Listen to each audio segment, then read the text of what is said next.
Boom. Yeah. Water. Reminisce. Yeah.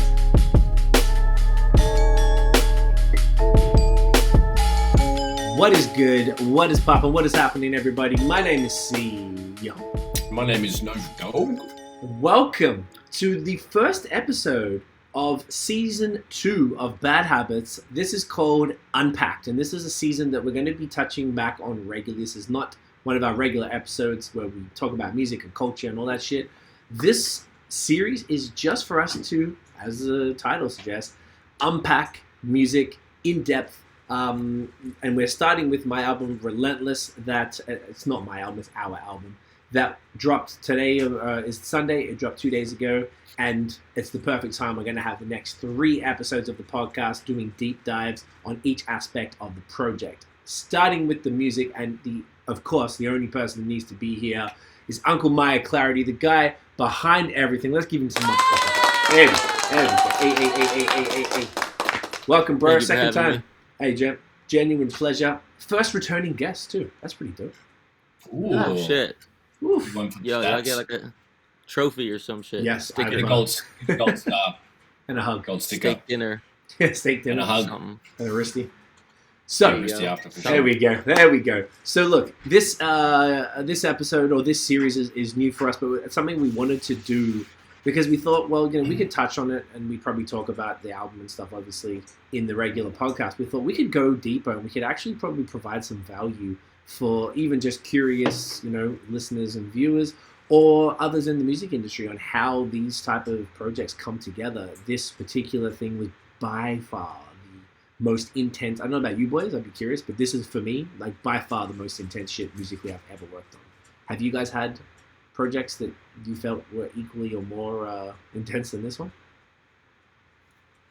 Yeah, I'd say this Smoke Well project that he just released actually. So that was like 23 tracks, and that was quite the feat for the mixing and mastering for that song, for that album, because it was just so many tracks and so many MCs on every track, lots of vocals, lots going on there. So that was as hectic as Relentless.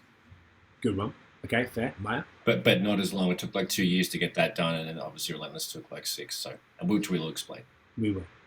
What about you, Maya? Yeah. I think like instrumentally, this is probably one of the more complex ones for sure. Yeah. This is like a step above and beyond like that itch I wanted to scratch on my records when I got live instruments, and this is like that plus Sauce plus choir plus Kanye West moments. So yeah, definitely one of my most intricate projects, no doubt. I love it. Okay. Super proud of it. Fuck yeah, man. Sick. Yeah, that's awesome. Okay, amazing. So what I felt would be the best way to approach this was to kind of like explain the whole thing from the very beginning, and just show you guys each step and how these things even came about as far as an idea, and then how it sort of transpired over the years, why it took so goddamn long, because this is something that took much longer than it should have in my opinion, but it also has a pretty good reason for taking this long. So all things in their time, right? So to sort of paint the picture, I dropped my album This Is All I Know back in, which is on the wall behind me up there in the black one there. That was in 2014. So I finished that album. That album as well took me forever, but that's a whole other story. So I'd done some collab projects, and I'd typically worked on mostly collab things. That was my first album as a solo artist. I'd had mixtapes prior to that, which we finished pretty quickly, to be fair. Nick Nosh knocked them out. There's 3 volumes of 9 songs called The Indie Experiment. That was pretty sweet. Then once this album finished, I was kind of writing that for a bit, as you do, 6 months or so. Maybe that dropped in April, on my birthday, April 2014. So I think I kind of wrote out the rest of the year. And then early 2015, I was like, okay, I think it's time I start on a new project. And at the time, I'd just done Steps to the Peak with Dr. Mad, who's a producer and DJ here in Montreal, who, funnily enough, I happened to know before we left Melbourne. And that was the first project I'd done with just one producer. And I really liked the cohesiveness of that and how that came out, and just the way working with one person from start to finish on like a lengthier thing rather than just a song. So back in those days, and you boys probably remember, everything was about like, you know, posting fucking everything you do on Facebook. It was almost like we use Facebook like Twitter. So I posted a status being like, hey, I have, and I did this multiple times. I want to do a new solo project. Are there any producers that I have here that, you know, are interested in talking? And obviously, Myer and I we'd known each other. I think we met in 2013. Myer, I remember it was on Saint Hubert at the front of CFC or whatever it was called, the place with the cave. Yep. And we just connected. We had been on tour together in 2014 a couple of times. Done a ton of shows together. Done some music together, so we were all really well acquainted at that time. Probably only knew each other for like 2 years, but it was, you know, we're working a lot. So you commented, if I remember correctly, I don't know if you remember, but I think you commented, like, yo, I'd be down to do something. And straight away, I was like, fuck, of course. And I wanted to do something more epic this time, and I knew that you were a keyboard player, and I knew that you were like musically inclined, as opposed to maybe a more loop or sample-based producer. And I thought that would change up the vibe. I wanted to do, you know, this first album was a certain sound, and I wanted this next album to be something much more, what's the word, like organic. Yeah, organic for sure, without the samples, because we bumped into a bunch of sample issues, you know, during this process from Notion I with some of our other stuff, and, you know, had a few problems there. But this project, I just wanted to do more with it. I was inspired by Selection a lot, which I'm sure we'll get to, and a few different things. So when you reached out, I was like, immediately, I was like, oh, this just makes sense. This felt right straight away. Hell so yeah. Do you remember what happened? Do you remember how, I think we just talked about it, we're like, let's get started type of thing. Like, I think I definitely like wrote some like me shit on your status when you're like, yo, who wants to work? Because that seems like the type of thing I would do. And then worked well. You already said it, you know, I pitched you on the no sample tip, because that was like, still is, but that was especially like how I was selling my beats back then, was like, yeah, you won't get any sync issues, like all my shit is played by hand, you know. I know my jazz theory. And yeah, like you said, you would just run into the issues with samples on your last joint, I think. So you were super stoked, and I'm like, yeah, let's get it. Yes. And I've been looking to do more projects and stuff, and like straight up albums. So this was kind of like an opportunity for me to be like, all right, check this out. Check what I can fucking do. Flex a little.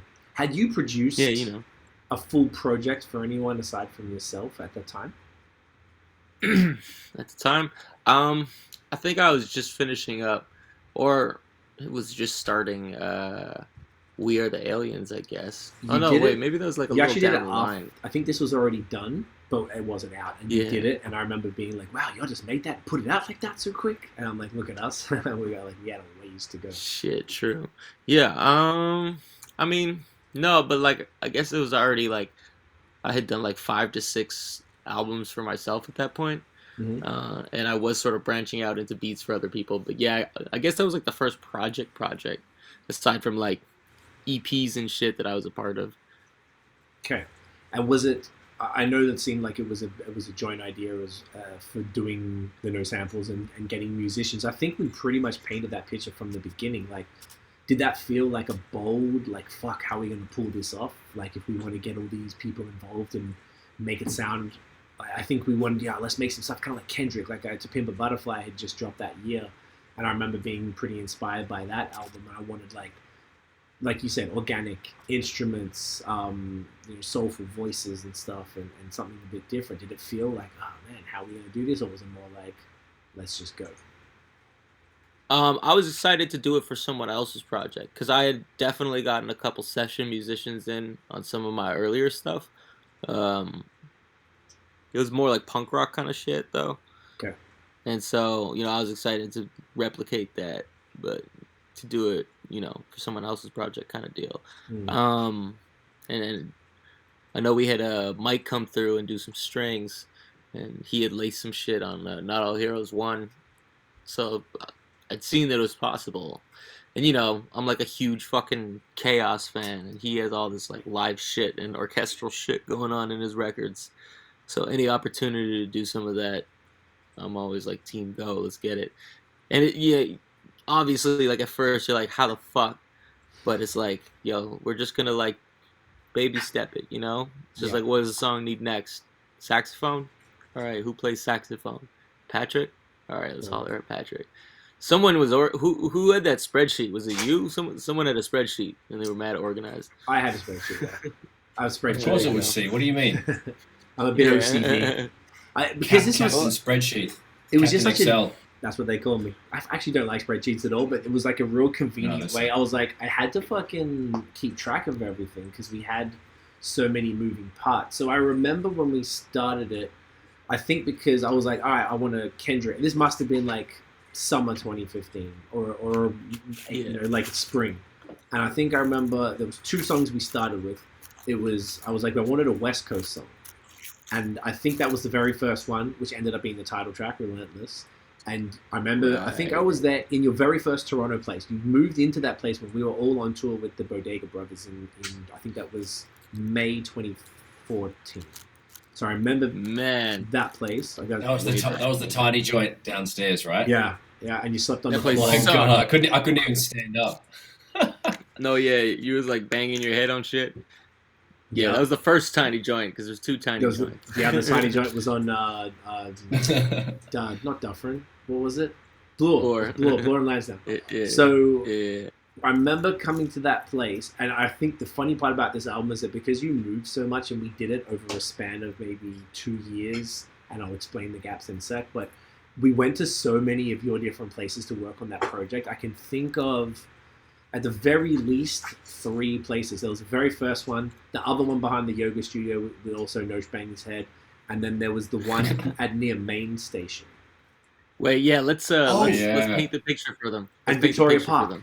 Okay, yeah, okay. Yeah, and Victoria Park. I forgot about Victoria Park. Victoria Park reminds me of Terry Fox, though. That's the one I think of. Yeah, I remember that. Oh, cool. That one was one.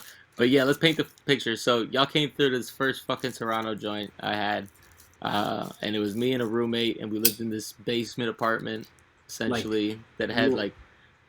It was Bloor and it was up near... it was near Dufferin. Bloor and Dufferin-ish, yeah.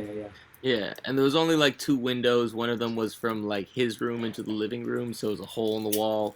The other window went from like our shower into like a fucking elementary school playground. It was just horrible. Fuck that place. And like my room shared a wall with the boiler room.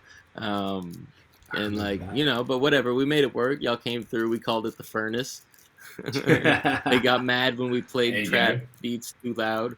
You know, of course, this was too fire. Too fire. So that was. I swear though, the landlord was like pregnant for 11 months and shit, and she was always just like, "Yo, turn the music down." I'm like, "No, just have your baby already." Sorry, go ahead. Squeeze it out, for fuck's sake. I've been here a year and plus. I'm like, when you are still haven't had eject button? Eject that bad boy.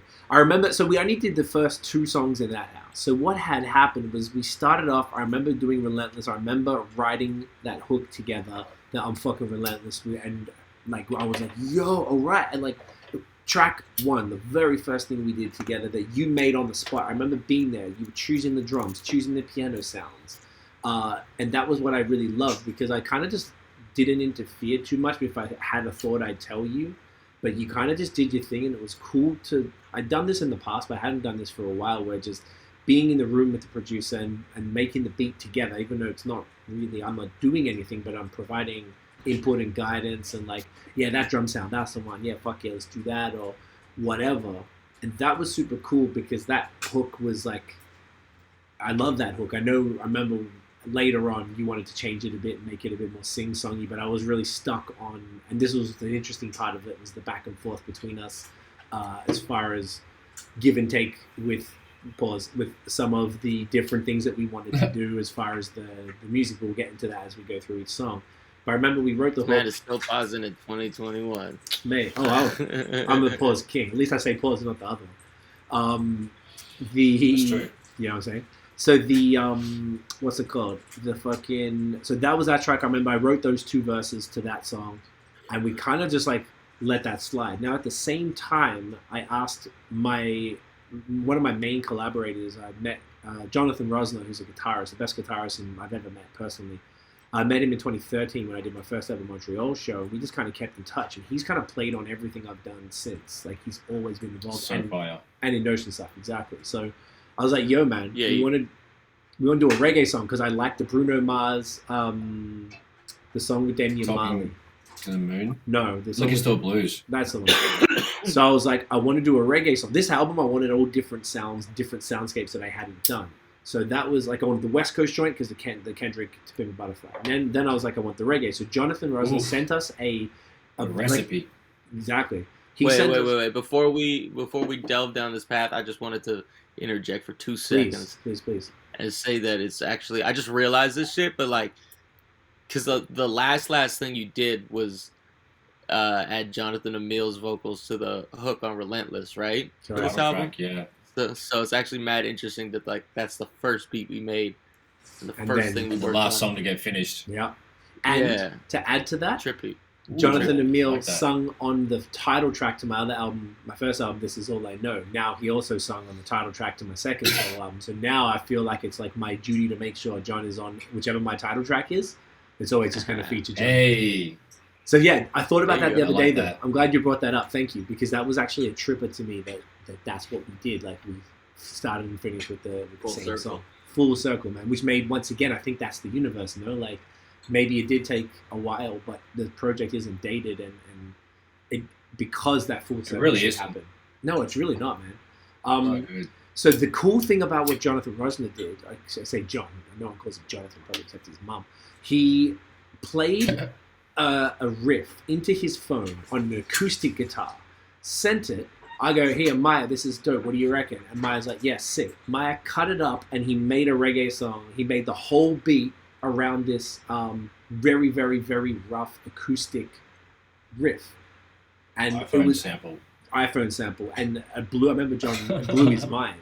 So that song actually was the first song we recorded. So Myer made the beat, and then because of the way we did it, Myer actually didn't have anything else to do with that song during the recording because what had happened was the feature artist was Caleb Hard. At the time he was in the group called Tasman Jude, and they were touring, and they came through Montreal, and Caleb is best friends with Joshua Telfer, who's my artist. He's done all the art for all my solo shit, for all my major work and Notions, and he's like been with us since like 2011. I met him at Apple, so it's like worked with him for 10 years. So we don't trust anybody else but him. So Caleb is his boy.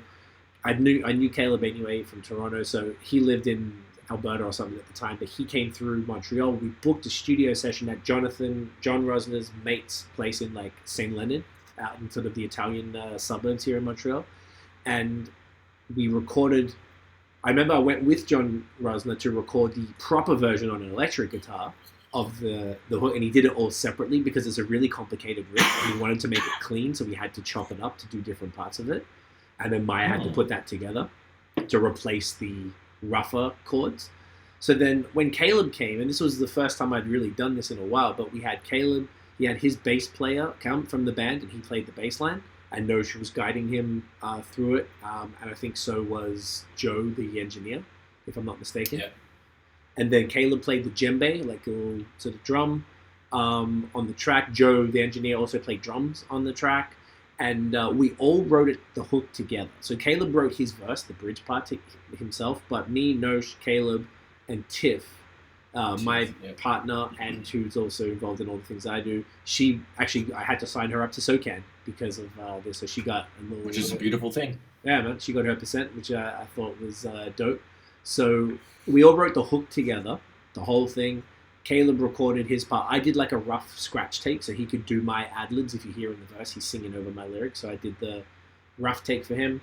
He recorded all of his stuff. And then I think then that was step one in the recording process, the very first thing. That was May 31st, 2015, because it came up, obviously, I don't know why. Shit. I remember the date.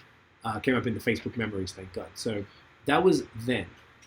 I don't know if you guys have anything to add on that at all, and I'm going to skip forward a bit. Perfect. No?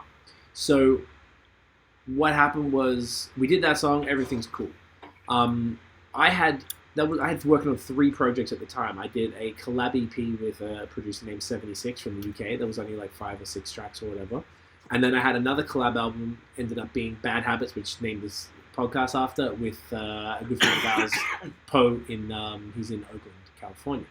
So I was like, I wanted to finish. I already had those 2 projects going before I even started Relentless. So I was like, you know what? Maybe if I try to juggle all 3, it's gonna all take too long. So I was like, let me put a pause on Relentless for a bit.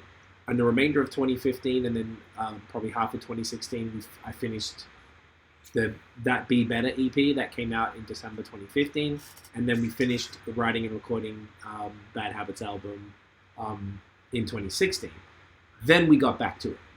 Don't remember when. I imagine it was sometime in the middle of the year, summerish maybe, and then we just got right back into it. So then I don't remember which crib you would have been at then. Might have been the Main Street one, maybe? Yeah, probably. Was there a big window? The Main Street one had a massive window looking at an apartment building across the street. Yeah. That would have been Main Street, right at the fucking east end of Toronto. Yeah, so it was a little like we used to go, before I knew better, we went to the Tim Hortons around the corner. It was super sketchy characters around there.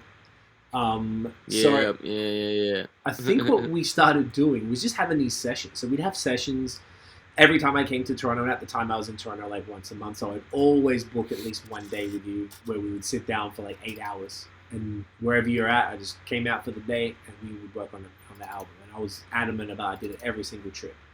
So I remember, I think the way that we did this was like, most of the album was made by reference tracks from either of us. So like, right? So you were like, bring me the sound, show me the songs that you want to do something like, and then we can see what we can do. So it wasn't like trying to replicate anything. It was more like, what vibe do you want? Hit me with the I do remember also pitching you a couple beats here and there. I was about to do that, yes. Yeah. You did show me some. YYZ was one. And so was Too Hungover. Hey. And I think that was basically it, though. Like, out of the whole project. If I'm not mistaken, there might have been one more. I forgot about YYZ for sure. I remember very specific. Oh, Rome. Rome was, which actually, we shouldn't talk about that because that's on the deluxe. I was going to say, yeah, that's on the deluxe edition. Yeah. So everything else. We can talk about. I won't go into detail there. So. Anyway. Nah, but I do want to add, just because this is a fucking funny story. Talk to me. Sorry, I'm just charging my laptop. But y'all remember when I fainted? Remind me. Where? Where did you find it? Oh, you don't? Oh, shit. Okay. It was at the Barrington place, like near Main Street. Mm-hmm. I'd gone all day without eating properly, and I think I was just drinking and smoking, and we had just wrapped up a session, and I closed the door behind me, and then I just fucking collapsed, and you guys heard like a thud and came back to check, and you're like, yo, you good? I'm just on the fucking floor like, oh shit, what just happened? Y'all don't remember that? Oh, yo, I do now. Yes, yeah, I do remember that. Did we actually? I think we left. Like, we actually left, and we heard something. Then took us a while to get back in because you wouldn't answer because obviously you passed out. Yeah. It wasn't like you closed your bedroom door. Like, we left the apartment because we'd wrapped the session, right? Yeah, exactly. Like, I had just said goodbye to y'all, and then I like closed the door behind me, and y'all are going down the stairs, and then you heard me thud on the floor, and then so you come back, and I like wake up to the door opening on me, like, oh, what's the fuck? Because you passed out right there, and we were able to get it, and I think you left the door open, or eventually we were able to get it open, and it was hitting you, or something. You were in the way. Yeah. Oh my god, that's so fucked. Oh my god, I forgot about that. Oh my god. Jesus Christ, take care of yourselves, guys. See, people, this is what happens. You can't do that. You gotta eat. You gotta eat. You can't be drinking and smoking. You grain out and you pass the floor. Yep, you don't want that. I'm still really not taking good care of myself. I'm mostly on like coffee and weed today. You know what? It happens. It happens to the best of us. But now you know not to do that. But at least you got your missus there now. So last time I didn't think you had. I think you had roommates. No, yeah, I don't think so. I just had mad cockroaches. That was it. Yeah, that place wasn't optimal. So no. I remember working on a lot of songs in that place. I remember doing that place is where you showed me Too Hungover. I remember doing that and choosing that there. I think what else did we do in that place? Okay, so I won't go into these in detail, but Andrew Cameron is a good friend of both of us. Who, like, I met him independently, but realized that you worked with him, and he came through for a few sessions. So he ended up on. He actually singing on probably 2 songs that are on the album, and then on the deluxe version, he's actually both of his songs are on the deluxe. I really wanted one of them specifically, but we were trying to be savage with the track list, so I was kind of annoyed that one didn't. Real get quick on. though. Yeah. He is actually on the title track too. He's doing he is. The bridge. He's doing the bridge. He's on the bridge, the hook on Survivor, and he's on the hook on Tiffany Blue as well. Oh shit, true. Yeah, but you can't hear him on that. This gang vocal. Yeah, it's the gang vocals. Do you know what? You can hate. He does poke through more on that bridgy part because it's him and Dave doing that. Yeah. If y'all remember that part. Love that shit. Oh shit, true. Yeah. Yeah, so about that. Andrew was worked with us a lot. We'll do a separate episode when the deluxe comes. We'll probably drop that early next year because I want to spread it out from the album a bit. So what else are we doing that? I'm trying to maybe try and paint the picture. This is probably where the Myer mentioned earlier, his memory is a bit hazy, and obviously mine is too, and Brad and Notion's as well. So we're trying to. I don't remember. That's what happens when you faint after a session. You know, slam your head on the ground. UFC of music. UFC It's fucking wild. So I feel like we did a bunch in that place. I remember, and we actually had this young lady that I met named Parmita Bares. She was an Iranian chick that I met through the job I had at the time. She won a contest, and we got talking and found out she was a singer. And I was like, I bet I needed some female singers. So she came around. She was mad cool, and I think she even did some work with Myer separately. And she recorded an idea for a hook and where Jonathan Neal sings. It's the post hook or pre-verse, whatever you want to call it, bit, and she sung that originally, but we never did a full proper take, so we didn't have all the files and stuff in the end. And then we kind of just lost touch with her, and I think she's a speaker or author or something now. I don't think she's doing music, so I don't think she would have given. You could sell the rough as an NFT. Ooh. Yeah, you go. Split it with her, bam, bam, boom. Fucking 3 ways, get that in you. So I remember working with her. I was just trying to think anyone else came through, but I remember spending a lot of time in that place. I remember the other crib you had was the one in Victoria Park in Scarborough. And that was the one above a store, as a whole, a strip mall, and then it was above that. That was the Terry Fox house. Did I skip stuff? You skipped the yoga studio, though. Because after that was before Main that. Street. Okay. No, it was Main Street, yeah, and then the yoga studio, where we had to shut the fuck up from noon to 2 because there was a Pilates class or yoga class or some shit. Oh yeah. And that was the downstairs. Yeah, they weren't trying to hear the music, and it was I don't think I could take a piss because the toilet was under the stairs. I don't think I could, even me, and I'm 5'11", and I could barely stand up straight to take a piss at the. Oh yeah, that toilet sucked because you had to sink into it, and the fucking shower was an astronaut shower. I don't know. That was the first place that I ever had that was mine. So I was like, "Fuck yeah!" But even that was kind of whack because I'd be practicing piano, and then she'd yell through the wall, "You're doing great!" I'm like, "Shut the fuck up!" Oh my god, you're doing great. That's amazing. Hey, that's positive affirmations. That's the good thing about living under a yoga studio, right? Get that. It was nice, but I wasn't doing great. She meant well. She was lovely. I met her. I remember. She was super cool. No, she was super cool, which was great. It doesn't always work that way with landlords, right? So that place, I don't remember what we created in that place. I feel like you weren't there that long, and I feel like we did a bunch of stuff, obviously, but I just don't have any specific memory. I think we might have just been working. We did Entropy there. Oh shit! I think we did. Fuck, man, that's a great memory. Okay, and that's another song off the deluxe, which we'll talk about in another episode. Which is another favourite of mine. I didn't like it that much at first, and after it was mixed, I'm like, oh, this is fucking banger. So the deluxe slaps, man. We didn't waste anything off this. So that place, I think it was more adding stuff, really, and we were, I don't remember making new music there. Maybe we'd made most of it by then, and we were just making final decisions. Because what was happening was we were doing the beat sessions. A lot of editing. The editing was later. That was after the recording. No, sorry, sorry. So we were doing we made most of the beats, and maybe you had a whole bunch. I remember there were still ones that had it in piles. We weren't sure what to do with them. We're like, yeah, we like all of those. Let's come back to them and see what we write to. So we never had writing sessions unless it was for hooks, and we wrote almost all the hooks together. I remember specifically doing that. One hook I remember though, key, was at the Main Street place, and we did Tiffany Blue. That was a song that you showed me. A B.O.B. song. I don't remember what it was called, but you were like, let's do some song like this. And I said to myself in this project that I'm open to doing shit that I never normally would do, because if it comes out good, awesome. If it doesn't, then we don't use it, right? So there's no loss to do it. And it was a little bit poppier than what I wanted from this project, but I ran with it. That's a classified /B.O.B. joint. Okay. That, like, I was just bumping the other day. I'm like, oh yeah, eh?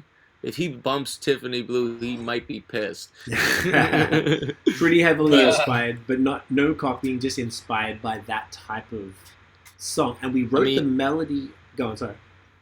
Yeah, he doesn't own that chord progression. Also, he sampled his, I think, and we just played ours. Anyways, whatever. It was obviously inspired. Inspired by it, but it wasn't even an interpolation, because you weren't mimicking shit. You just sort of were inspired by that. So it's like, I think that's a different conversation. But I remember we wrote the melody for that song that day. And this was the first one. I think I wrote like 95% of the lyrics on that one. Which never usually happens in the melodic stuff. I'm not as good at that stuff. Right? It was usually it was driven by you, and then I would add stuff or whatever. Or it was closer to 50-50. But I think I did, maybe I'm remembering wrong as well. So feel free to correct me. Obviously, none of us can remember shit. But I'm pretty sure I remember. Yeah, I smoked too much weed. Yeah, so none of us know. So I'm fairly sure I wrote most of that hook. And I remember going back to Tiff's mum's house, because we stayed with her in Toronto at the time. And I remember that was one of my favorite sessions. I remember being hungry, coming back. I had my first beer at like midnight or 1 a.m. and no one was home for some reason. It must have been a Saturday or something. I remember being in the kitchen, like getting food together and pouring my very first Ransack the Universe from Collective Arts, which is a really fantastic IPA. Being blown away by the beer and just singing Tiffany Blue, the hook, at like the top of my lungs, like by myself in her house. Oh, what a cute moment. Yeah, I remember how that song made me feel, and I was convinced we just had something. This is why it's like every song we did was just, I feel like it was better and better. There were so many, you do songs, and we did rapidy rap stuff mostly, and this was the first time we were really trying to focus more on getting all of these melodies and this sort of soulfulness out of in a different way than I had in the past, which was mostly through samples. So I just really distinctly remember that was super cool to me. And then we did I showed you Long Story Short by Black Milk, which is one of the coolest intros ever, and one of the best beats ever in my opinion. And you made Stay Woke based on that, which sounds nothing like it at all, but it was the piano sort of intro, and you did that like that whole shit was all from that. That's so cool. I forgot that, man. That is such a great fucking yes. And then I tried to do the Pusha T flows. So it was like a Black Milk beat, and I was inspired by Pusha T for the lyrics, hence being a bit more aggressive and violent. Y'all, forgive me.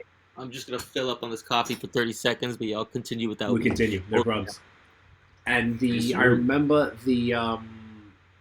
that specific song. We were saying earlier about things being like dated or whatever, because it was made a while ago with gaps. I think that just the lyric, the one, because I mentioned Lil Yachty and I mentioned Kodak Black, which at the time mumble rap was the big thing we were mad at, and we weren't fucking with it.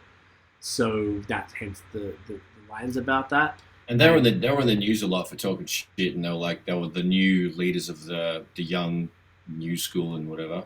Yes. And they were just steering in a fucked direction, and it was like would you say the height of mumble rap, or just when it first began? And there was a couple of first famous people that I think it was that got rich off it. Yeah. I think you're right. And they were... Those people are still, like, I mean, they're not relevant, but they're still around. Like, they don't have anything. They're not hot. They're not on the top 10 radar of fucking the TMZ. No. You know, they're not in the spotlight all the time. No. But they're still artists. Around, yes. Everyone knows who they are. And if anything, like, those references got stronger because they get it.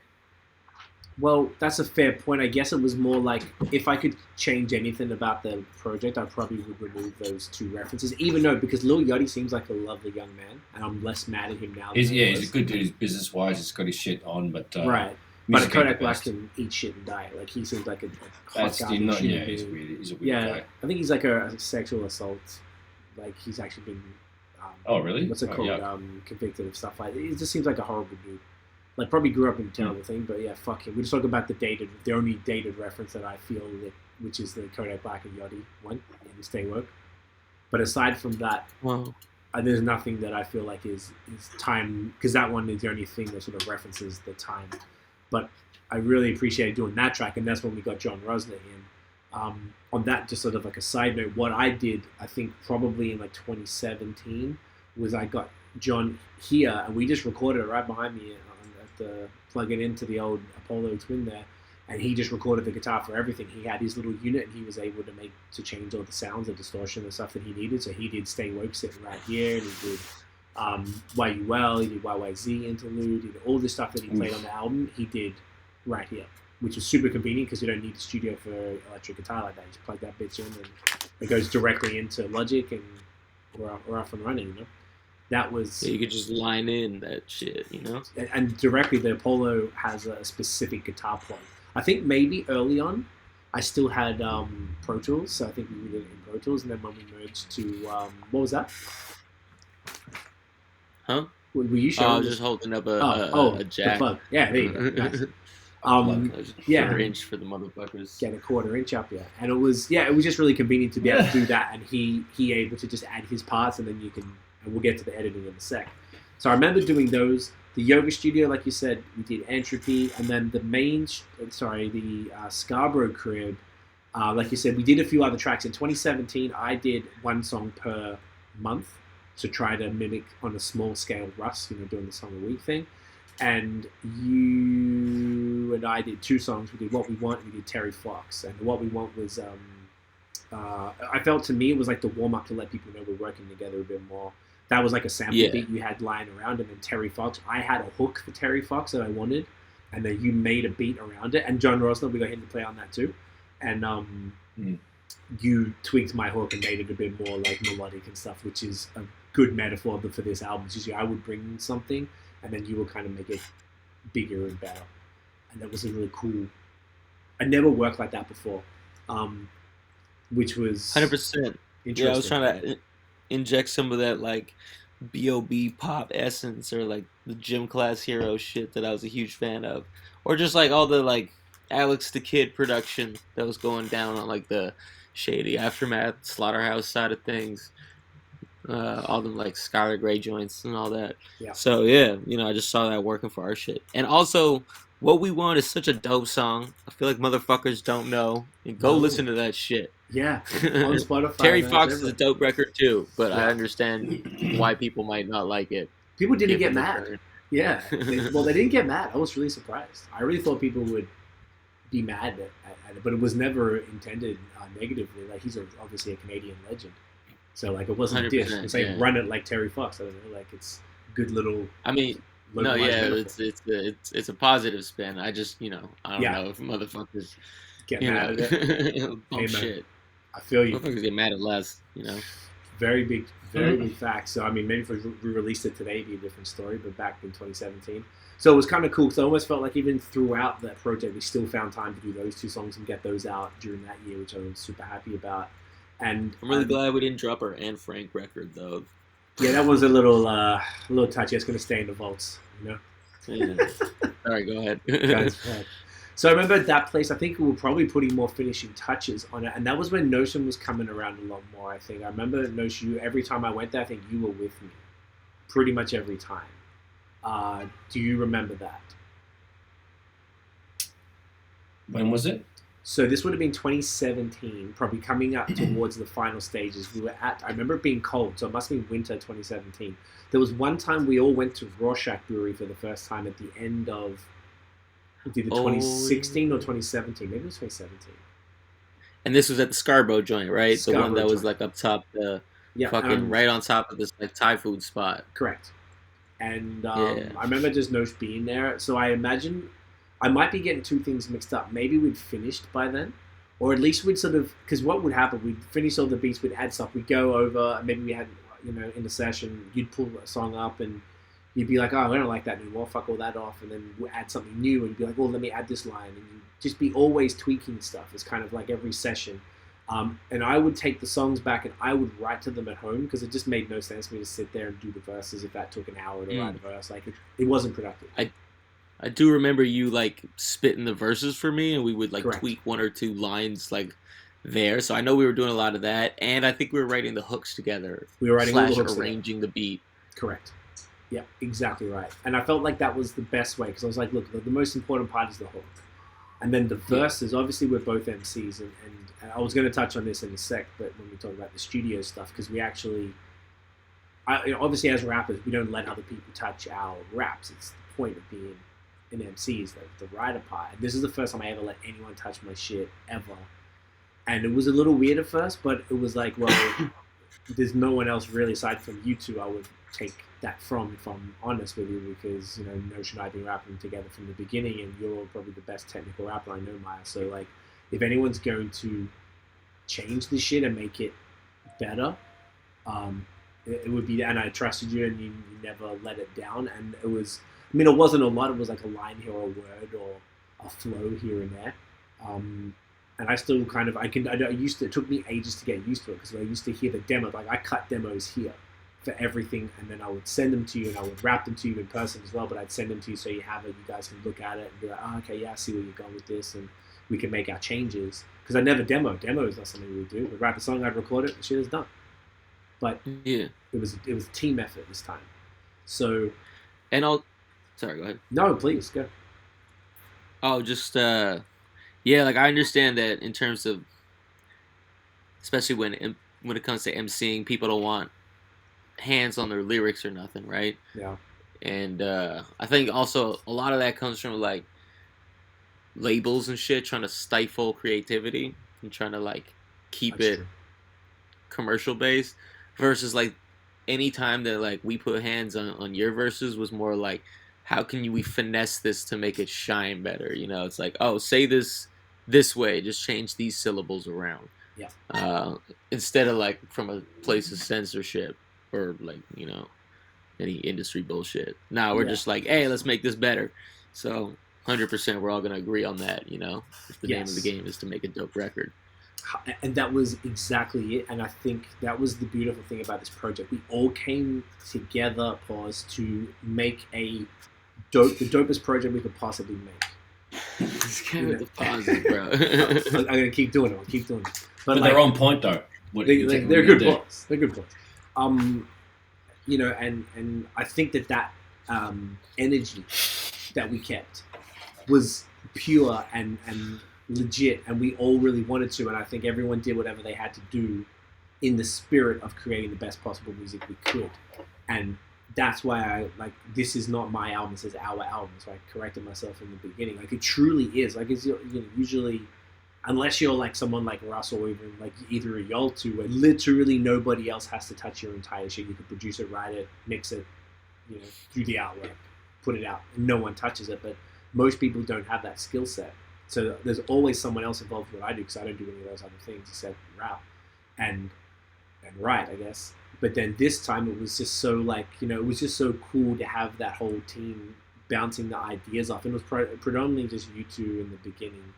As we were going, I'd show Tiff and anybody else around. But I didn't play this music to a lot of people. I trusted where we were coming from. And obviously all the collaborators would come in. You were working with Il Vibe from the Aliens project, so I know he heard it all. And if Nosh was doing stuff with it, he had clients or friends over, then he would play some stuff to him and get feedback. So that was always cool to me. But I was never going out of my way to show people the works in progress as such. So as far as moving on from the writing, so say we'd finished it, that was essentially the approach. And then it came recording. I'm like, okay, how are we going to do this? I didn't want to do it because also we were using musicians, so I didn't want to just do it at home. Obviously, you can tell I'm in just a regular apartment with wooden floors, and the sound is fine. It's pretty good. I got the filter and everything, but it's not perfect. And I wanted this to be A1. So I worked with this dude, Josh Fairbairn, who at Apple, and he was just at the time opening a studio called I think it's closed now, but it was called AB Studios on Dufferin and Dundas. Bloor and Dundas, I'm sorry. where Dundas is like at the tip of Roncesvalles there. And it was in this like shopping complex. It was super hard to find. There was no cell phone service, which was actually kind of cool as well because we weren't as distracted. Oh, you know what? Yeah. We actually fucking recorded that shit between like places. That was before the Scarborough place. So we were probably editing at the Scarborough place.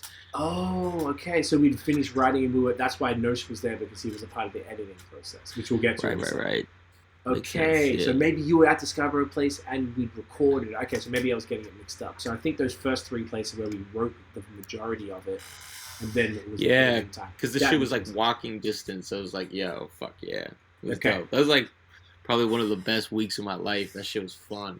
Honestly, it truly was, man. Like, so we had this studio. Josh gave me a really good rate to have it for 5 full days. It was 11 till 9, 11 a.m. to 9 p.m. every day for 5 days. And we were there just the whole time, just recording. I made sure I brought in snacks and beer and waters and stuff for everybody who were coming through because obviously, this is an independent project. I was not funded at the time, which is also another reason, which I'll get to, why it didn't come out so soon. And I was like, okay, let me just make sure I'm taking care of everybody. And essentially, we had the big whiteboard, that usually people take photos of. I'm pretty sure we were posting it. We had Nosh, Tiff, and Joshua Telfer was there as well, taking photos. We got it all documented. We're putting together, side note, a mini sort of documentary because we have a ton of footage from that week. Fire. And we're going to do some sort of post stuff and put together just sort of like a nice little, short and sharp summary of it all to basically put in visuals what we're talking about. So we rented the studio, and Josh even did this thing off the rip where it was super comfortable, really nice place, and he let us... he had like so many different microphones, so he made the 3 of us predominantly do microphone checks to see, and we had to say the same like 2 bars. It was a shootout, like a microphone shootout. Microphone shootout. I like that. And we were trying to see which one suited our voice the most because they were all so different. And Josh is like one of those serious studio dudes where, he really takes every single element of it very, very seriously there. And sorry, I've got Tiff working on the iMac there, and my computer's broken, so I'm not in the usual spot. It's a logistical bit of it. Bro, don't worry about it. I'm in a fucking sewing room. You know what? We make it work, right? Just like with the project, we make it work. That's perfect. This is where I live now. This is yeah. What more do you need? It's beautiful. Got it all. I love it. So that week, like you said, that was one of the best weeks of my life too, man. It was just because we were all there. We all had just this common goal. We didn't let just random people come in because my problem, like, I don't like all that shit, man. We're creating. I want people just sort of working. We had a couple, mate, like our mate Scott came through. Even he was like doing some gang vocals with us. I saw in the credits. I forgot. And we had everybody come through, and we didn't do much writing there. So what we were doing, I remember the very first thing we did was drums. Our good friend Mike Pignataro, who's Digital Junkie, who's our tour DJ for actually all of us. For a while there, he was playing drums. He used to be in a metal band, so he was pretty good to play the drums. He just kind of got skills in it.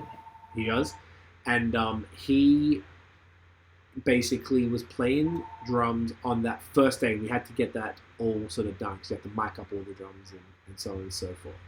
So we had that.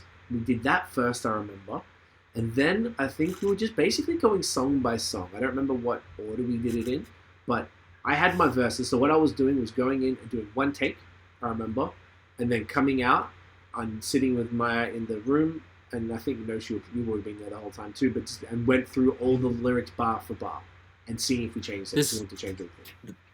This is what I remember, is that, we knocked out all the drums on the first day, and then I think a little more at some other point in the week, and then we did a lot of instruments on the early Tuesday. And then we did your vocals at the end of Tuesday, I think. Wednesday was like either more instruments than you. Thursday, I think we tried to do a lot of you and everyone else's vocals, if I remember correctly. Okay. And then Friday was like, let's play catch up on everything we missed. Oh yeah, I think Wednesday was string day. Okay, so might as well touch on that. So we got all the musicians to come through. So most of them are your mates, which was great. So you, as you mentioned before, we had Mike Tomper, who played violin and cello on a bunch of songs. He was a consummate professional. It was actually the biggest challenge to find a string player because, like, someone I did the old Facebook status asking for someone, and people were asking me for sheet music. I'm like, bro, it's just fucking like, just go in and you just, I don't know, you wing it. Like, you just do it. Well, so, when it's recorded in Logic, you can literally press the letter N and it comes up with the notes. And if it's been played properly, it can actually detect it and then it writes it and you can print it off. It's actually insane. That's fucking crazy. Fuck all that shit. We told you the key and the tempo. Figure that shit out. Figure it out. And that's what Mike did. And do you know what the best part of that was? My favorite shit was, I remember specifically Josh Fairbairn, the engineer. He teaches music or something like that in Kitchener. That's where he's from. And he knew all the violin words, like pit or whatever it was, to mean that picking style and all this different stuff. That personally, I didn't know jack shit about strings. And you like as well. And like, yeah. So like he was guiding him. Yeah, you were because you'd worked with Mike before. I think you already had obviously a rapport, and Mike was just so fucking cool, man. I really appreciate him. He was sharing albums. He's a G. As well. Yeah, I really like Mike, and he's on tour with like Silverstein or something like that. Like, is he? He's doing some like big shit, man. So I'm really honored to have him on it. So Mike was really, really great, man. He was just a pleasure to have on, and I remember just even thinking about it now, just getting goosebumps with like the shit he was playing. I'm like, oh my god, what are we doing here? This is like the most incredible shit. I don't really think people understand until you see somebody pull out a string instrument and then play it over the track and what that does to it. It's just, you can hear it, and even though Nosh mixed it and it all sounds beautiful, you don't understand that it's like the person you see in the orchestra doing it. Like, it might just sound like it's another synth or whatever, but it's anything. There's no fake strings at all on this whole thing. It's just, he was so dope, man. Like, and that cello, he had the electric cello that didn't have like a body. It was just like a frame. So dope. That was cool as shit. Yeah. I think he played on electric. Yeah, the electric cello. I think it was on Survivor he played on for that. That was so cool. Yeah. So Mike did that. You brought in Patrick Panis to play the sax. Mike was really a game changer. Patrick was fucking amazing too.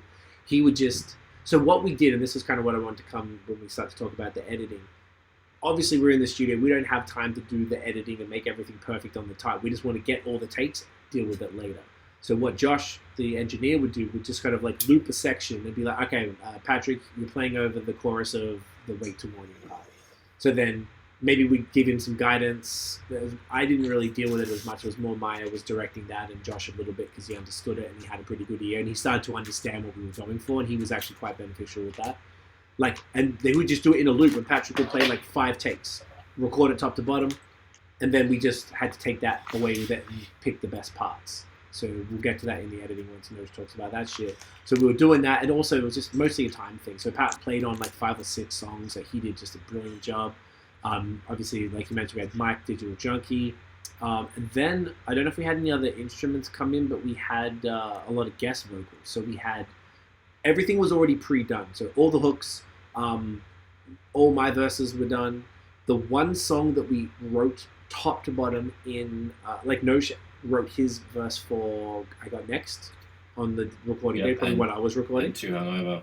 That I was about to get to. So Too Hungover, we started from scratch. I hadn't met Deve Archer, who was one of Myer's contacts. She came in. She just had like dope energy off the rip. Like super cool, super confident.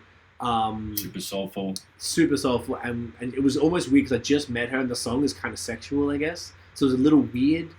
I just met this girl and we're all talking pretty openly about all this stuff. I know I remember finding that a little bit like, okay, all right, we're just all just doing this. Okay, let's go.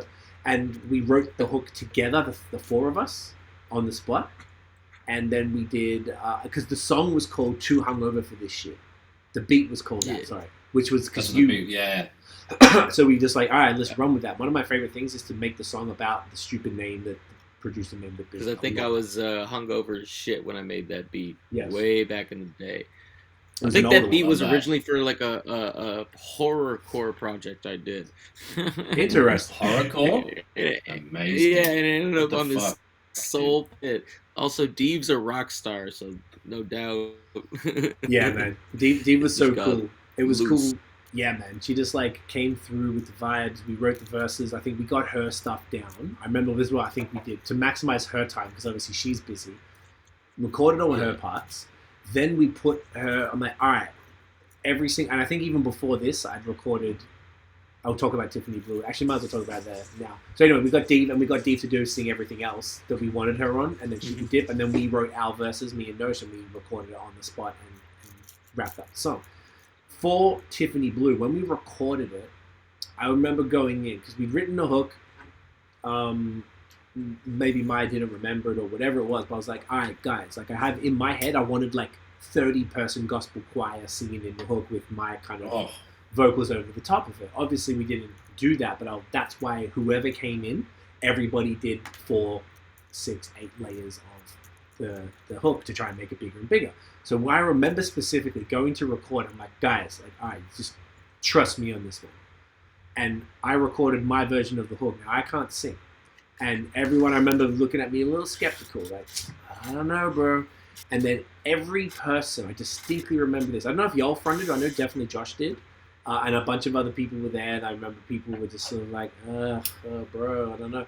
And then every single person who laid it, it just got better and better and better. And then everyone was saying that was the song that was stuck in their head. That was the hook that they couldn't get out of their head. Because as Dave laid it down, then we had Dan, who's Bonfire.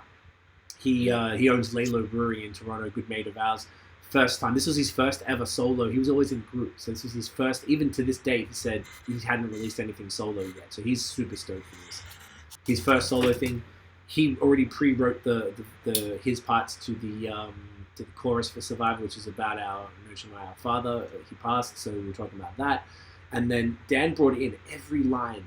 Dan had a reasoning for it. It was beautiful, man. I was like, I knew him, but not like super well for him to be that thoughtful. I was just very moved by special. it. Yeah, man, it was just a beautiful thing. I was like, I love Dan a lot for that. I thought it was super cool. And then Myer, I remember that. You remember that? He came like mad poetic with it. But yes. Sorry, go ahead. No, that was it. And then you could talk to this. You had the Survivor idea, and Dan stopped at the part just before that, and then the beat sort of changes, like it gets bigger, and that's when the drums come in. And then you had this thing where you want to say, I'm a survivor, and you've had this idea, and it just worked perfectly with the theme of the verses and what Dan brought to it, and then you added your part to it, and it just was seamless, man. It was just fucking, and then having, I'm even getting goosebumps just thinking about it now, and like the violin on there, it was just, I think there's a bit of sax in there too, and in that little bridgy part before the gang vocals. I remember whoever was there that day, I looked at the footage when I was putting it all together to give it to Richard to talk about it, and it's like there's all of us in the studio just like, no, we don't even have headphones, because we had one pair of headphones between us all, because there wasn't like 8 pairs of headphones. So we had to kind of open in the middle. They were just open. We were all like, I'm a survivor. Like it was very cool, man. Like that was a beautiful one for us, because that was just a special song, but I think it just came together so well. That was a moment. Yeah. Fun fact about that song: there's a singer named Quabs in the UK, and he's someone I wanted on the project, and we made that song. It was called Quab's Beat because it was for him. So I wrote it, sent it to his manager. They didn't respond. We followed up, and then they respectfully declined, and I was pretty disappointed. But then, like last week or the week before, Quabs actually posted on Instagram and said he hasn't been doing music for the last like 5 years. He's kind of disappeared. He's been going through some shit, and now he's starting to come back out in the world again. He's got like different hair and a different look, and I'm like, okay, I feel a little bit less offended, because I was like, oh man, like I really thought this was good. I did a proper take just for this song. Nosh even mixed it for him as well, like actually put time in and made a mixed one, so it sounded good, so we weren't giving him the rough demos and stuff. But I think it worked out how it was supposed to. Dan brought it to a whole other thing. It was just special as fuck, so that was super cool. Do you guys have any other recording moments that you want to touch on that you thought was cool, or you have any special memories of? Because I can't the studio was just, the whole week was just ridiculous. There's nothing to compare to that. Just having everyone there, everyone on point, focusing on the one thing for the whole week was ridiculous. Yeah, it was. Yeah, we had so much footage of that, and that fucking coffee shop with the chicken and Swiss like paninis was on point. We kept them in business. Captain Movies. Yeah, you know, for sure.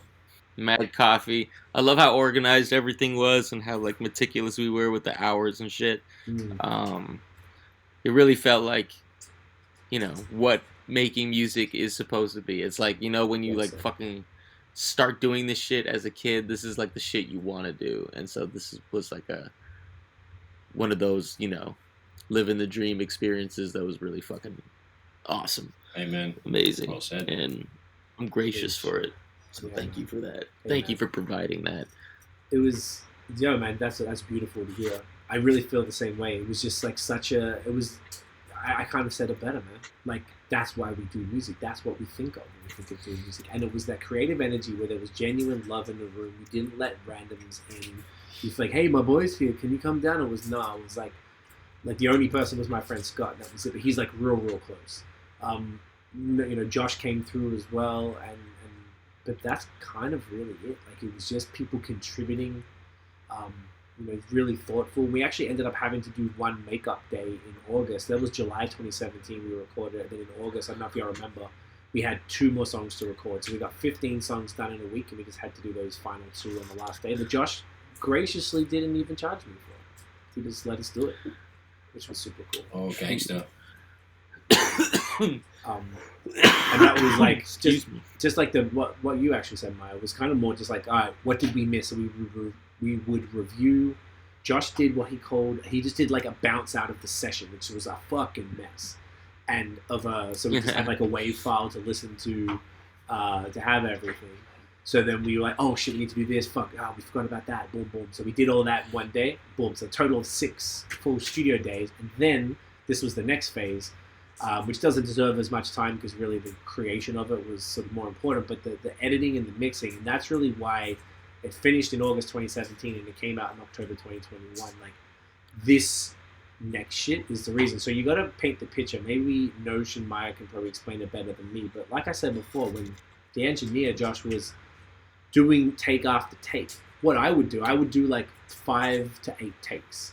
And then you guys would be like, nah, do it like this. Do it this way. All right, cool. Now that was good. Let's do it again. And then at the end of it, you're like, I think we got it. I'm like, okay. I do the same with my ad-libs. Do the backup. Boom, boom, boom. And then that was kind of it. I never heard it. And then and that was the same thing with drums. So think about it. Every drum has a different fucking track. Saxophone, violin, bass, synths, any other shakers or other little sounds that Maya had. Even though that wasn't messy, that was the cleanest part because that was done intentionally at home in the home studio, which was much better. So you got all these guests, all these gang vocals, all of these like fuck up takes that you probably didn't delete. Sometimes I want to argue, before editing, would it be fair to say there probably was some track with maybe 200 songs on it? Sorry, 200 stems. Is that accurate? Yeah. I mean, the shit added up fast, like, especially for the string tracks, because we would definitely like add, well, we would stack instruments, right? So it'd be like fucking 5 layers of strings, and then another 5 layers of a counterpoint string melody, and then on top of that there's like 15 layers of drums, and then now there's 26 layers of the instrumental, and now we've got you doing a verse, so we got like fucking 2 layers of your main vocals, 4 layers of your back vocals, guest verse, same thing. So yeah, it shit adds up real fast. Man. And what you guys had to do, and this is what was crazy, was you had to go through. So say even just looking at my verses, which was one step. I think you did one pass verse, and then the next pass instruments. Obviously, the instruments was way harder. I don't know which order you did it in. Do you guys remember? Did you do beats first or vocals? I think we kept did the music first, because there was parts that you had to. Pretty sure we did. Yeah, because then that would make more sense. We had to get like you were picking the violins and stuff. There was a lot of stuff that I came to your spot for, and I forget if you moved during that, but like I would come and we'd have like editing sessions, and I'm sure we did the beat first and then vocals later on. I guess that would make more sense. So and then we make the beat exactly how you want it, and then make the vocals fit the beat better. I'm pretty sure. Yeah. I think excuse me. I think we went back and forth. I probably came to your place once or twice too, just to like do some editing. We were just trying to figure shit out. It was like there a was long, like a final process. couple of editing sessions where you came to mine, and we went through like over everything, because there was a couple of sessions we did at yours, and we got most of it done, and then there was a few more notes. We did like a final couple of sessions here. Ooh, it was like, wait, didn't we get into that like dope, healthy, like fucking routine where it was like you did a comp take and then I went over and did like an extra like comb through the comp and vice versa? Were we doing that at one point? For a couple of songs, that's right. Yeah, but just for the vocals, I think. The vocals, yeah. So because I let you do, there was a lot of songs that needed some fixing up of the arrangement of the, the music. So then you came along and then did some editing and chopped some things up, and just cut some things out, chopped some things, all kinds of little drops and stuff. So for people not really understanding what this means, like you got to understand how intense this is. And Nosha's actually got the numbers of what the final stems ended up being. So if you think of a song and they had to forget the vocals. So Patrick would do 5, 10, 15 takes of either the whole song top to bottom on saxophone, just freestyling or improvising. Then we'd be like, oh, that was cool. Can you do that again, but do this in this part? So then he'd go back in. So sometimes you might have 5, 10, 15 layers or stems of saxophone. Now, they had to go through, when I say they, Notion and Myer had to go through the beat and pick the exact parts for each of those things. Maybe he did something at the end of the song that could have sounded better at the start of the song. So you had to do that for sax. You're like, all right, boom, tidy that up. Make sure it's on time and there wasn't any fuck-ups, and cut out anything else, and and do that for every instrument. Every instrument. That is pretty intense. Like, that's... Yo, trust. Yeah. Like, you're looking at a full track, no, like 5 full fucking takes of saxophone solo, and you're like, who the hell am I to pick what's good and what's bad? Like, I don't know shit about saxophone. Like, I'm going to pick what I think sounds the best. But, like, any jazz musician could come to me and be like, yeah, you pick, like, the worst parts of that stuff. Yeah, I don't know. I'm being self-critical here. But basically, that was, like, the inner fear I had when looking at all those takes and shit. It's like, damn. Like, I'm the one who's in charge of picking what the best moments are of this instrument that I don't play. Which is, it's a lot. It's a big responsibility. And, this is not something that takes fucking 10 minutes. Like, this shit takes hours and hours. I would imagine it would be multiple hours per song just to fix the instruments side of it. And then same again for the vocals. So if you're thinking about it, none of us we're all independent musicians, right? None of us are full-time with this.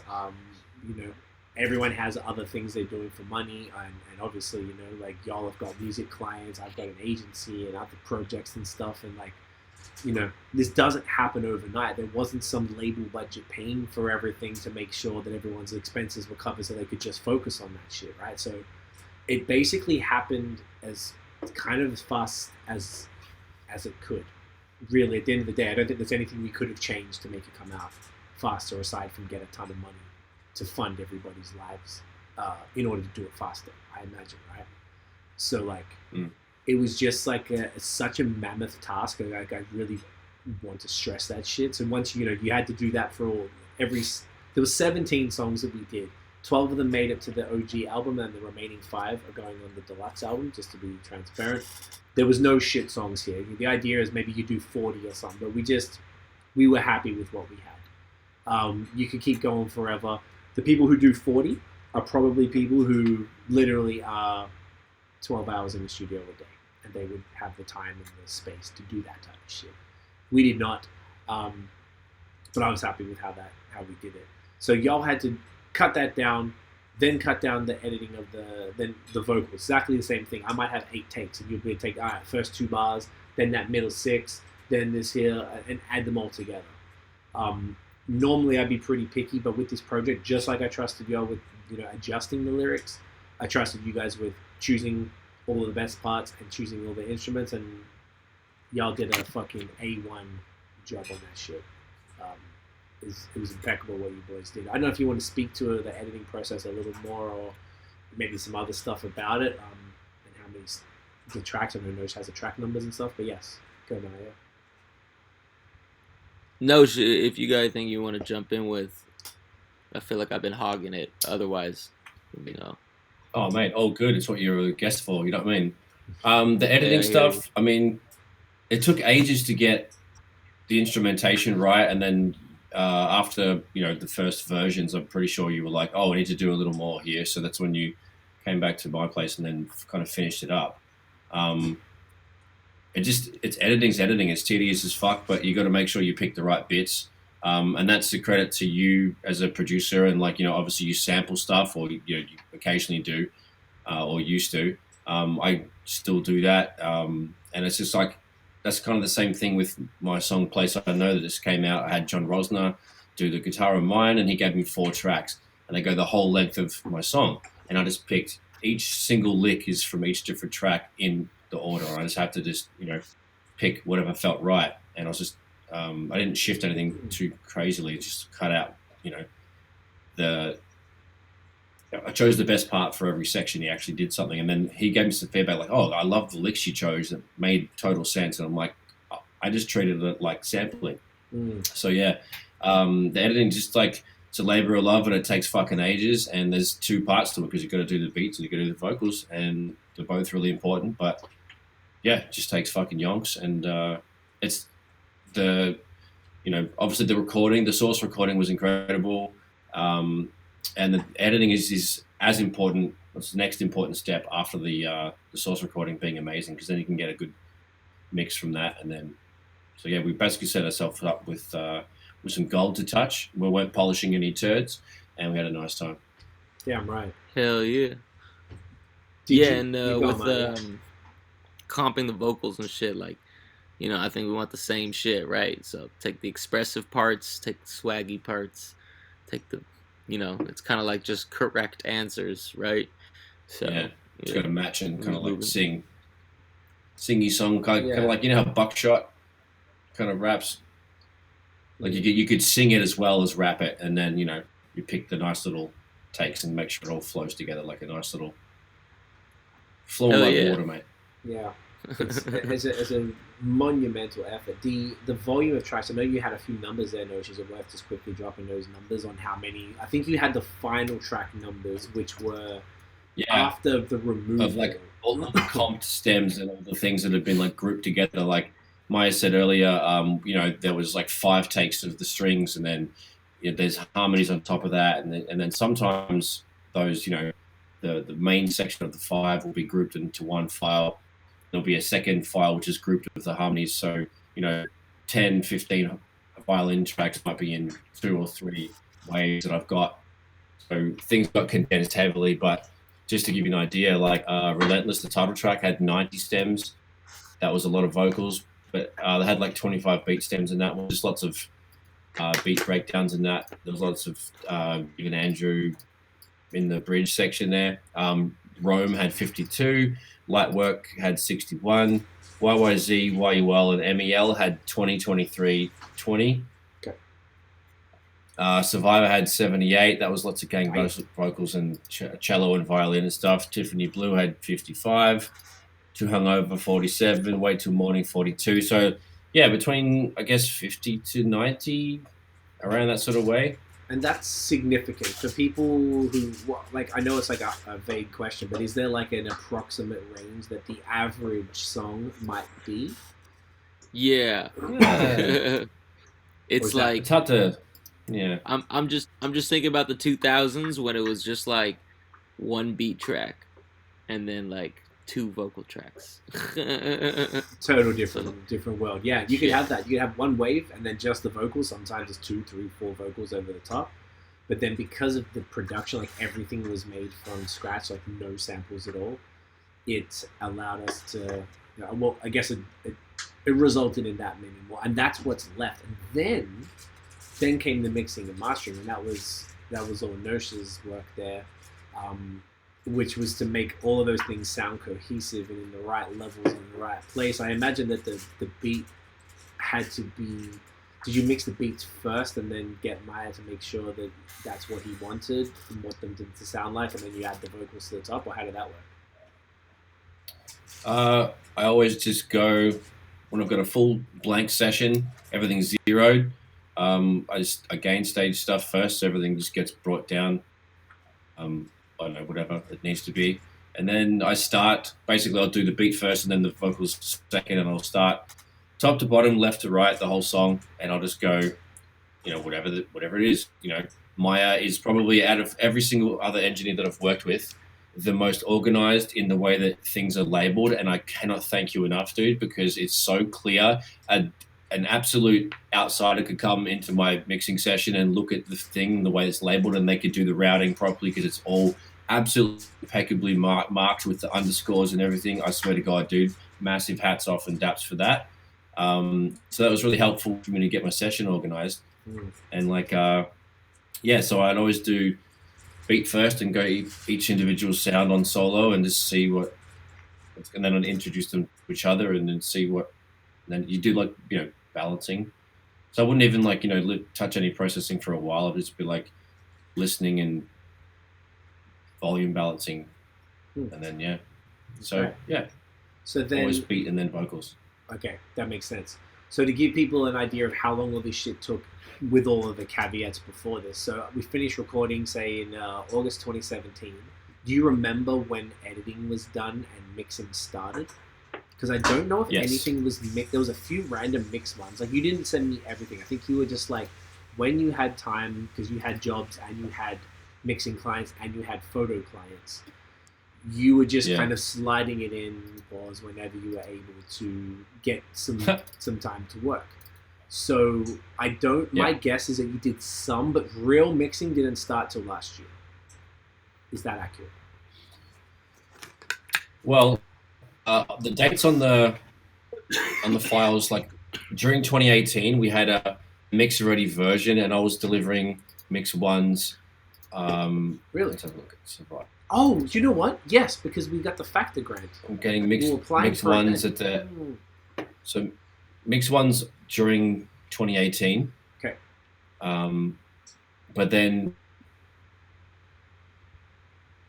during 2018 and 2019, I learned so fucking much. And over the next 2020 and 2010, I just got more and more used to it, and knew exactly what tool to use, when and why, kind of thing. And then even though some songs got to mix fucking 10 and whatever the fuck, they only got to master 1.1 or something, barely even doing any tweaks. So it was not too bad. But yeah, so it's pretty much three solid years of mixing and learning as well. Every time I came back to a session, I'd just be like, fucking hell. Or I'd learn something new and then come back and go, I'm going to apply that to this and it'll make it better. So I basically I had this big block of muscle. I saw the fucking thing and I just kind of chipping away, and then it made it a pretty little sexy statue. That's a really good analogy. Yeah. I'm pretty sure I heard Dave Pensado say that, actually. Something like that anyway. Mine was funnier, but... Yeah, you're always chipping away at some shit. That's always how you mixes. Yeah, what's interesting. Basquiat said you just throw shit on the wall. Painting is a constant editing process. You just throw shit up, take a bit away, put some more stuff up, take it away. So I was doing that, learning a lot along the way and having to revisit the session. So each year I look at the thing, I was flicking through a couple of the songs, through a mix 1 to a mix 6 or a mix 7. And it's fucking hell. And there was a year or two difference, and it's just amazing how, and in the very last 6 months, I've definitely got all of it way better than before. And I don't know, man. It was such a journey for me to get through it all and get it fucking right. I was gonna say, it's hearing your mixes evolve over this past year, especially, has just been fucking insane to watch. It's in a movie when the kid goes to train at the top of a mountain at a monastery or some shit, and then comes back boss as fuck. Yeah, so it's it's been really dope, and I'm fucking here for it, and I love it. Your mixes are on fire, bro. I think that's the beauty. I love this. Yeah, man. Go on. Yeah, go Steve Easy. I was gonna say I love that. It's almost interesting that the delay in this project, just because of the physical time that this shit took versus the available time, resulted in a better end product because of your mixing knowledge and mastering knowledge and tools at that point. You kept reinvesting in your business and getting better tools as far as like plugins. It's true, constantly, yeah. Constantly. So like the album, if we dropped it 2-3 years ago, it wouldn't have sounded this good. Like just facts, like it just wouldn't have. And then on the flip side, right? So then from Myer's side though, being that you made these beats, some of them were made in 2015 that only weren't really tweaked that much. As a producer, you would have also learned a shit ton more stuff, and you probably wanted to be like, I think I remember you wanting to add stuff, and I'm just kind of like, bro, we have to just fucking cut this and just.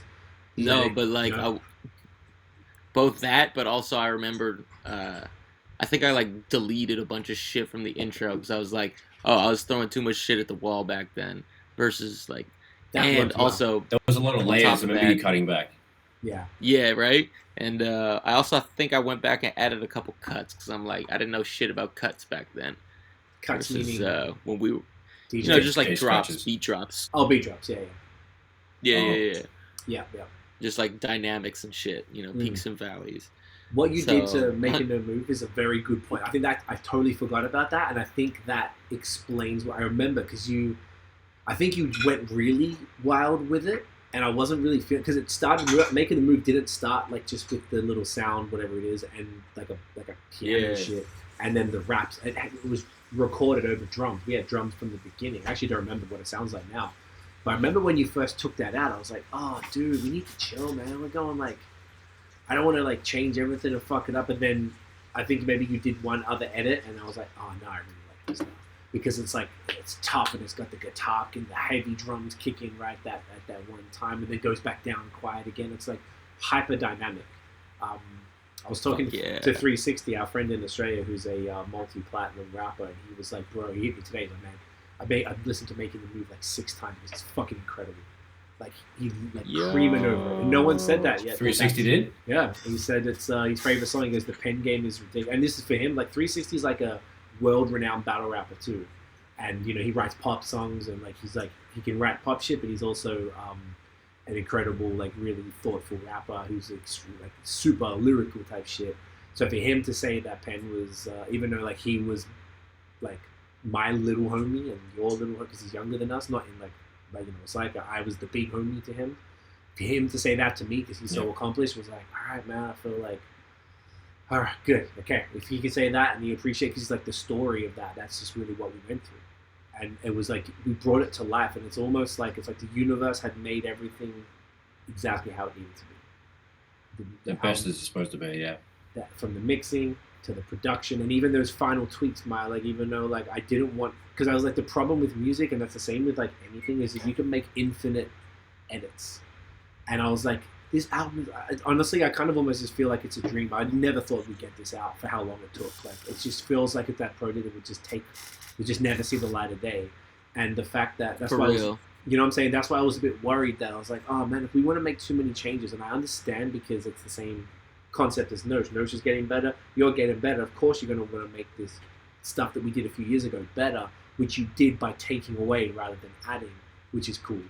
I think that's a really good lesson for producers as well, rather than overdoing and trying to do too much. You just did less, which gave it more. So it's like, the mixing, the production, those small elements, even like the artwork and the way Josh was able to, which we'll talk about in a whole other episode, and taking that and then Rich with the videos and doing this whole thing. I'm just like, I think it worked out how it needed to work out. Fuck yeah. It's how it is. So, I think that might be kind of like I think we might have summarized that pretty well, boys. Is there anything else that maybe we missed or we needed to touch on real quick?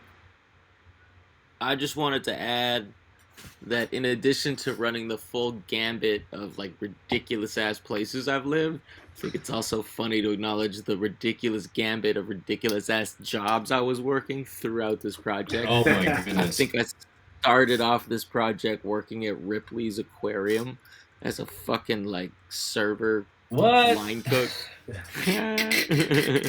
That's amazing. And you were doing the stage stuff too at one point. You were building. Yeah, that was near the end. That was at the end. The middle ground was I worked at Baton Rouge for a minute until I got fucking. That shit was just shitty. And then I worked at the as a fucking stagehand, setting up shit. Yeah, that was pretty random. And I was like, fuck all that. And then I just record motherfuckers. Whatever. It's a beautiful thing to see that's what got you through there. You know, like I feel like it was like such a journey for all of us in every single way to do this project. And it was the biggest like team effort I've ever been a part of too. Like I think we might have said that earlier, but like it's so many people put their energy into this. Like that's what Tiff said when the night it came out. She's like, how do you feel? I'm like I mostly felt like I'm just honored that everyone just wanted to do this for me and with me. Yeah, it's more with me because it's still all our shit. Like this is really what it comes down to. No one, like hardly anybody does it by himself. So for us didn't fucking say, okay, cool. But like, and probably you two motherfuckers. But typically speaking, artists don't do shit the whole thing themselves. Like it's just not possible. None of this could happen. Like, I just wrote and recorded the raps, bro. Like that's it. Everything else is by other people. So it was like I'm just honored that so many very talented people that are like close to me because we don't really expand out of the circle that wide. Like obviously we brought a bunch of different people we didn't know in to sort of add their little flavor and stuff, but the core team is the same core team we've rocked with for many years, and I think that was what made it what it was.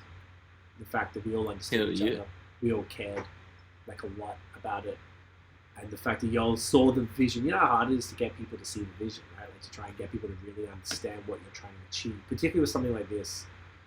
And it's nerve-wracking because it's a solo project. That's why maybe I like group stuff all the time because it's not just about me. It's about it's okay. It's me and this person, and these other people. Like the solo stuff is like you're just putting your whole shit out there, just you type of thing. Once again, I know it's not just me because there's so many people, but it's under my name. I'm the face of it. But that's kind of what this is about. It's to sort of show that we just really had this incredible team that we're all just independent artists. No one involved in this project is funded or has some sort of label situation or anything crazy. Everyone's just hustlers, talented people, Canadians working. Really it was just between Montreal and Toronto, and just we were just grinding and wanting to do something dope. So it's cool that everyone's work is finally. I think everyone was a little bit surprised, like, this shit. I saw Mike Tompo when he shared it. It was like, some shit I did ages ago. This is dope. So people keep saying that, and I kind of feel a bit bad because I feel like people weren't. No, but I see it as like, we've been sitting on this gem, refining it. This is like a fine diamond or some shit, some slow cooked brisket, Ooh, I think that's a good way to put it. Because that's really what it was, right? And it's like ended up being this much more polished. It's a sexy brisket. That's what it is. Yeah. Like when you slow cook some shit properly, and it's just like the most succulent thing you've ever eaten in your life. Yeah, it falls out of your face. It's so good. That's a great point. And it didn't feel right if we rushed it. So I think no one was really pushing it. I was like, you know what? I'd rather it come out right. Also, I don't know if I said it earlier, but I was broke as fuck most of the time. Okay, maybe not broke as fuck, but I didn't have the resources to put it out that I wanted to. And even now, it's just us doing everything independently. I don't have a publicist or an agent or anything like that. But, we're getting a decent amount of playlist looks and all these different things. And the response has been incredibly positive. And the more I'm doing more stuff, putting more stuff out for press and stuff, it's each song I feel like is almost getting better as far as the response. So, I think sometimes people love it. People are loving it. I've had a lot of really kind messages publicly, privately. I feel like I think personally, I reckon it's one of those things that people will discover over time. I don't know if we don't have the resources for anything to just pop, but I think it's so dope that it's shareable. That's what it really comes down to with content, right? People are going to share it if they like it. And I think that you look at it, you're captivated by the cover art because it's super intriguing and interesting. Then you hear it, and you're like, oh fuck, okay. And then you give it a few listens back, and you're like, oh damn, okay, I see what he's doing here. I see what this is. And I didn't catch that. That's actual violin. Fuck, okay. And all these different things that I think it's that type of album. I think it's something we didn't make to capture a time. It's not fast food. No, this is like you said. No, this. Yeah. What do you call it? The steak, or this is steak dinner. Slow cooked brisket. Yeah, man. Yeah. The people. If you press any physicals, I'm gonna need a copy. Of Of course. Because I want to put this on my wall or some shit. I would like to do vinyl. Yeah, I'm very proud of this project. Yeah, man. Yeah, same. I love that. I was thinking about doing vinyl. The problem is just like I'd like to get enough people. Like I'd like to get the pre-sales or whatever, or the pre-orders, because it's like hella expensive. Like to do vinyl, I think it's like a couple grand to do like 100 copies, and not even like fire. Like it would be just plain black with hardly any inserts and all that stuff. But I would like to do it on vinyl. I think it'd be pretty cool to have this whole thing out there. You should crowdsource that shit, man. See who's game. Okay, we'll talk about it. We'll talk about it after. I'm definitely keen because I would like to do that. I've never had anything on vinyl yet, so I'd like it to be this one. I think it would be cool. But with that said, I think that's basically it, y'all. So I'm gonna leave. Obviously, I'm gonna put all the links in the description for where you can get the album, the singles. You can listen to it, buy it, stream it, whatever the fuck you want to do. You know, this was great. This was exactly the conversation I wanted to have. This is amazing. Myer, thank you for your time, bro, and for your energy and effort and love you put into this. It's an honor. I'm proud of us all. Yeah, man. Thank you for taking the chance on wanting to do this with me and doing No, man. Thank you. Like, I'm sorry I keep cutting you off, but like, you know, real talk. You gave me a chance like years ago just to work on this project, and like, here it is now finished, and it's like everything we wanted and hoped it would be. So, man, I appreciate you. Notion, I appreciate you for making this shit sound so fucking sparkly. And thank y'all for having me on. Pleasure. You know, let's fucking get it. Take over the world. Let's do it. Jonathan DeMills, I saw him the other day. He said, y'all need to do Relentless too, man. I'm like, look, I'm with it. Let's we'll let this ride, but I'm down to do it. But this time, if we did it, we'd have Relentless to do it. 2, about to be crazy. Woof. We'd be a little more efficient this time. Yeah. We'd make it just put a stack in my lap, and then we'll fucking get the ball up. No, I'm fucking around. We'll go. Get some shit. Hey, put a Bentley in the fucking driveway and let's get it going, fucking mate. Do it, you bloody cunts. I love it. Buy me a nice brisket dinner. Nice brisket. All right, yeah. Make that happen. Myer, is there anything you want to... Half a sandwich. Is there anything you want to promote and then let everyone know as well where they can find you online? Well, first and foremost, check this album. And if you fuck with what I do sonically, you know, check me out at Myer Clarity, MYERCLARITY. You know, my website's www.myerclarity.com. You already know I produce all my own shit, so fucking check it out. I even have this Clarity Got Beats list of all the shit I produce for everybody, if you feel so inclined, and you can find that at claritygotbeats.com. So that's all my shit. Check it out. Check that out. Make sure you go follow him. Join my Patreon. Yes, hit him up. Join it. Throw him the glove. Get that shit. Support, man. I love it. Nosh, where can everyone get you, bro? Make it rain easy in Myer. At Notion Baby on Instagram, Twitter, and Facebook.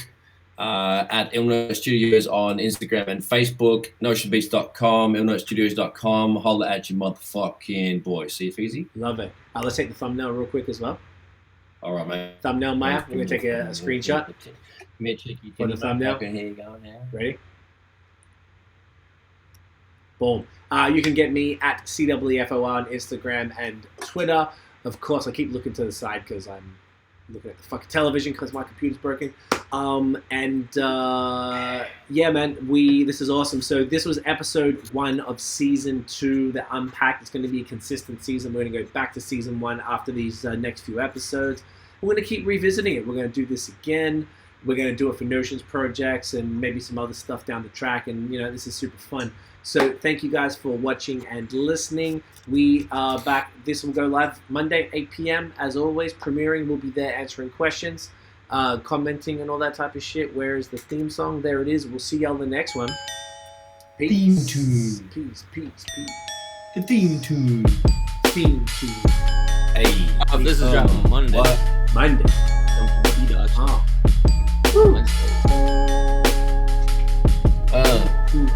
Hey.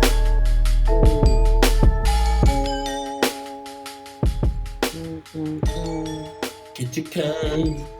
Get your can. Get your can.